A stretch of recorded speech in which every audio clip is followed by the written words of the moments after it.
Thank you. So our next show is Cinderella 2.0.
Once upon a time, there was a girl who lived with her father, Daddy, in a beautiful cottage.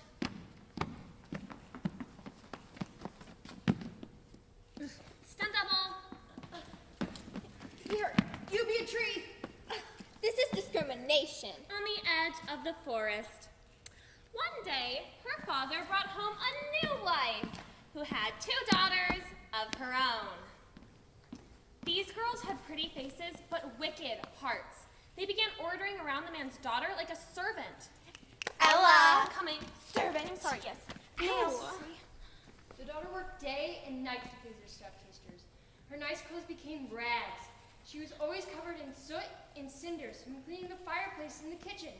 The wicked stepsisters only made fun of her. Oh my gosh! Look at her hair! It has cinders in it! Oh my gosh, it does. Let's call her Cinderella!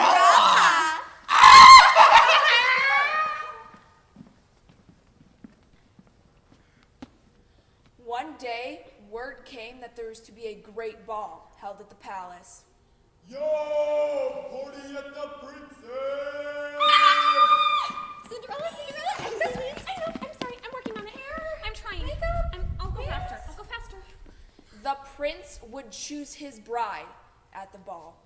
As Cinderella helped her stepsisters get ready, she asked, What about me? Can't I go to the ball? You? But you're so grubby and plain. Imagine the prince choosing you. As if. I know, right? I may be grubby and plain, but I still want to go to the ball. Suddenly, a bright light appeared behind Cinderella.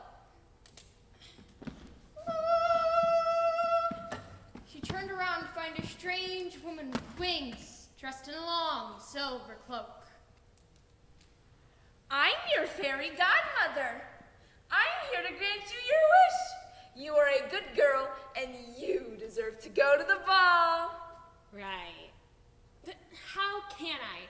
I mean, I have no carriage, I have no horse, I have no fine gown. Tut-tut.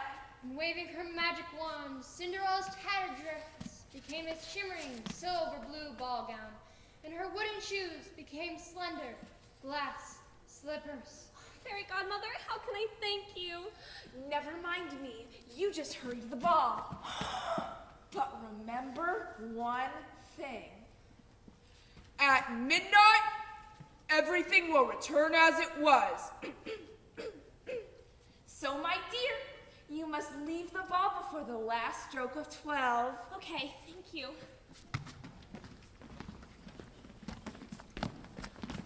At the palace, everyone asked the same question. Who is that beautiful girl with the glass slippers?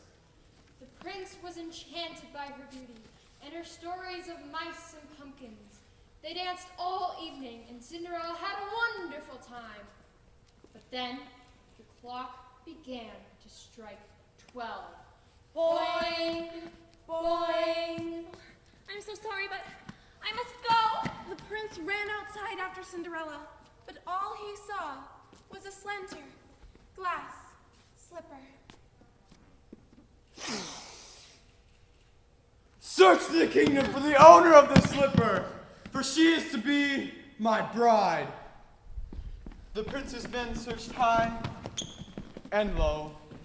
They went to every household and asked every young lady to try on the slipper, but the slipper was too small.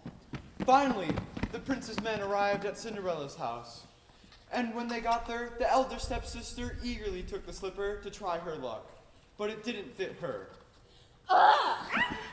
Jeez. The younger stepsister then snatched up the slipper to try her luck, but it didn't fit her any better. Stepsister, smash! I hate to ask, but are there any other women in the house? Only our grubby stepsister. Cinderella. Who, me?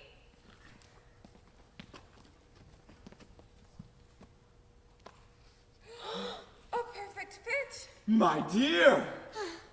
But I'm only a poor girl with cinders in her hair. Nonsense! We will be married on Saturday. And so, poor Cinderella became the princess of the kingdom, and no one was so surprised as her two stepsisters at the way things turned out.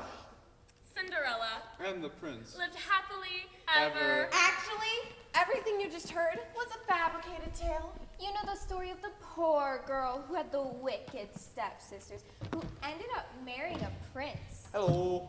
But I bet you don't know the real story. That's because Cinderella changed it up a good bit. 'Cause she's a liar. My name is Dora, and I'm one of Cinderella's stepsisters. But I am not at all wicked, and neither is my lovely sister Della. And our mother, Donna, is one of the sweetest and kindest people in the whole world. In fact, she used to knit warm clothes for the poor and feed lost dogs and cats. Here, kitty, kitty, kitty, kitty, kitty.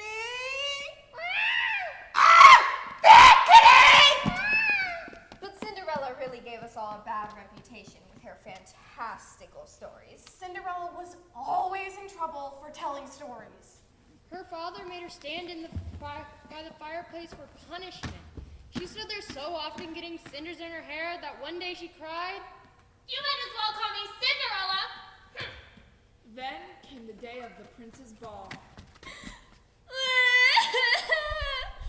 I'm just a poor girl with tattered clothes.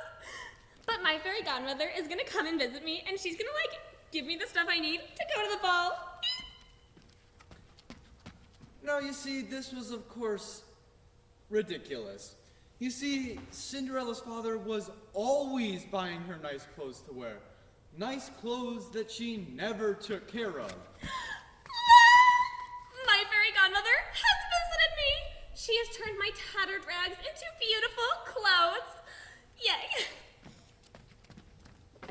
At the ball, Cinderella was looking around for the prince. She had never seen him before. Then she spotted him in the middle of the dance floor. He was a bit plump to be considered dashing. Fat. How rude! Nevertheless, there could be no doubt he was the prince, since everyone was crowded around him, laughing and hanging on his every word.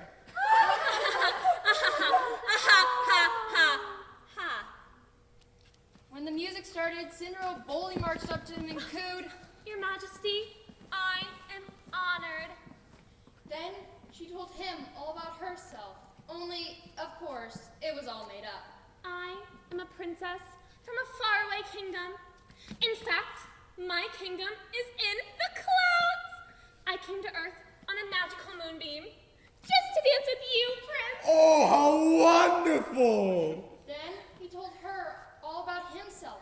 It was a thrilling story full of knights and princes and slaying dragons and other royal conquests. Cinderella was quite swept off her feet. Cinderella was having a wonderful time when all of a sudden the clock struck 12. Boing, boing. Cinderella's father had declared that she must be home by 12 o'clock sharp.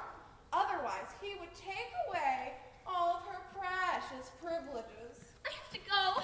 Cinderella raced up the palace steps, losing her shoe in her haste. But But did she go back and get it? No, indeed, which shows you how well she took care of her things. Her father was angry. But, Papa, Daddy-o, my main man, the carriage was attacked by bandits. And then the bandits turned into wolves, and they wanted to eat me. And then, Enough! No more of your silly stories. You are a very, very, very bad girl, and you must be punished. You must stay in your room for an hour, and no more clothes for a day. a day? I can't believe you're doing this to me. You're the worst person in the entire world ever. Cinderella! Cinderella, where are you, Cinderella? My prince, you've come for me. But I'm afraid I have a confession to make. I'm not actually a princess of the clouds. I live here with my father and my stepmother and stepsister. I'm just a girl who likes to tell stories. I don't suppose you want to marry me anymore. Nonsense! We will be married on Saturday. That is, if you'll still have me. You see, I too have a confession to make. I'm not actually the prince, but only his second cousin. What? You see, you mistook me at the ball for the prince at the ball, and I really couldn't help myself. You see, I too have a habit of making up stories.